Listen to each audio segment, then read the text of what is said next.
untuk terus menjadi manusia yang lebih bertakwa, lebih tinggi dan suci kerohaniannya, lebih cinta kepada kebaikan. Ya Allah, kami bersyukur di atas perlindungan-Mu, di atas kasih sayang-Mu, dan di atas rahmat dan keisanan-Mu. Ya Allah, Tuhan yang Maha Pengasih, Maha Luas rahmat dan pengampunan-Mu, kami bersyukur di atas pemeliharaan-Mu. Kami masih dapat menjalani kehidupan dan menghidupkan agama-Mu.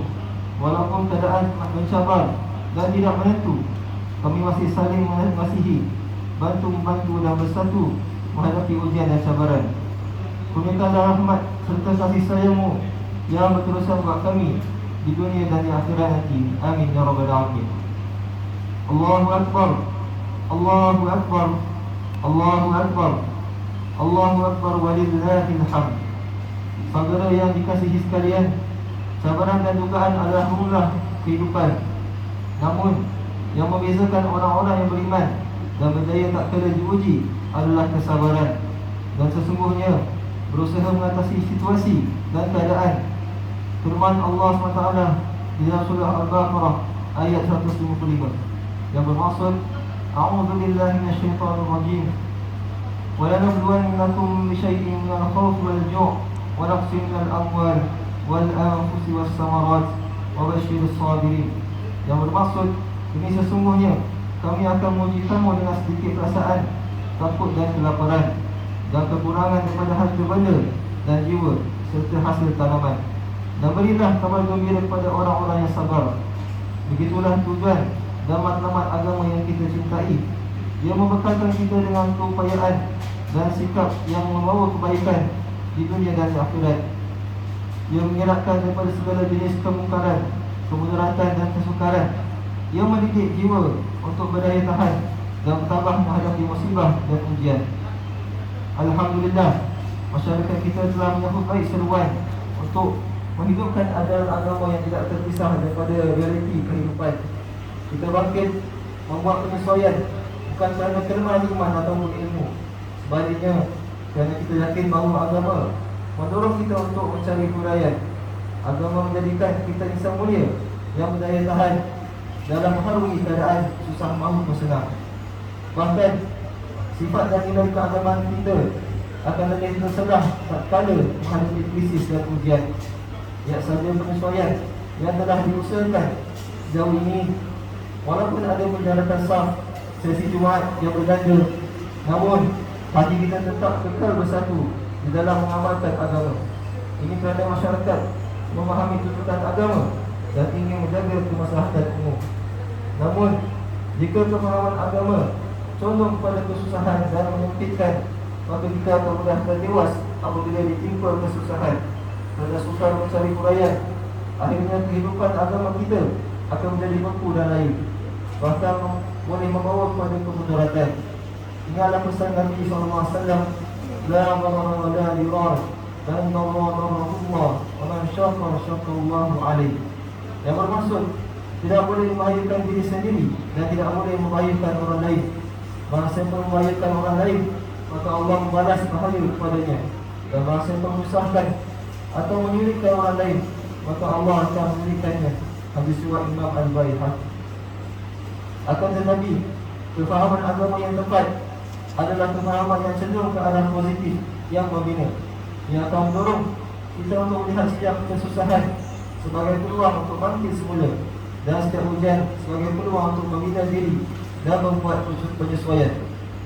Akhirnya, kehidupan agama kita akan mekar dan subur, bukan yang menukarkan serta menyulitkan situasi. Nabi SAW pernah menegur orang yang menukarkan urusan agamanya.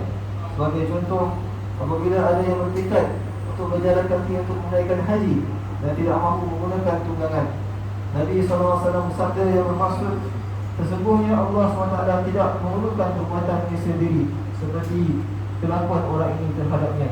Hadis riwayat Imam Bukhari dan Muslim. Saudaraku yang dirahmati Allah, sudah lebih setahun kita berhadapan dengan luar biasa ini yang menimbulkan cabaran dalam segala aspek kehidupan. Jika manusia beku di dalam ketakutan apabila berhadapan dengan krisis, tidak mampu memikirkan jalan keluar, usaha mengatasinya. Pastinya krisis ini akan lebih berpanjangan, ia akibatkan lebih banyak kesakitan dan kemudaratan. Begitu juga dalam kehidupan beragama tanpa sebarang perubahan dan pembaruan untuk membantu masyarakat mengatasi situasi sukar seperti ini. Setentunya kita akan berhadapan dengan kelajuan dan kerusuhan. Di sinilah letaknya tanggungjawab pemikiran dan kepimpinan agama yang rancak dan teliti, yang dibina di atas pemahaman yang baik terhadap nas-nas dan tradisi keilmuan Islam. Perubahan dan pembaruan kadang-kadang boleh mencemaskan dan mengkhawatirkan, namun ia merupakan tuntutan agama dan amanah yang kita pikul bersama. Kitalah umat yang melalui krisis dan ujian ini, dan kitalah yang bertanggungjawab mencari kebaikannya. Perhatikan pesanan Nabi SAW kepada sahabatnya Sayyidina Mu'adz bin Jabal radhiyallahu anhu. Apabila beliau dihantar ke kota yang baru saja memeluk Islam, Nabi bertanya kepadanya bagaimana beliau membimbing umat Islam di sana apabila menghadapi situasi yang baru. Apabila tak ada panduan daripada Al-Quran dan Sunnah, maka Mu'adz bin Jabal menjawab bahawa beliau akan beristihad dengan pendapatnya dan tidak akan melampaui batas dalam istihadnya. Hadis riwayat Imam At-Tirmizi. Allahu Akbar, Allahu Akbar, Allahu Akbar, Allahu Akbar, walillahil hamd. Saudaraku yang dikasihi, segala ujian serta pengalaman yang kita lalui ini seharusnya telah membentuk jiwa dan hati yang lebih berdaya tahan, lebih berkasih sayang dan penuh dengan keisanan, hati yang tabah, cekal dan suka bantu-bantu di dalam kebaikan. Begitulah kepribadian contoh terulung kita Nabi Muhammad SAW. Segala ujian tidak pernah melembahkan baginda atau menjadikan hati baginda SAW lebih keras atau kasar. Bahkan sebaliknya, Nabi Muhammad SAW adalah manusia yang paling rahmat, berurusan dengan semua makhluk Tuhan, sejajar dengan firman Allah SWT di dalam surah Ali Imran ayat 159. A'udzu billahi minasyaitonir rajim.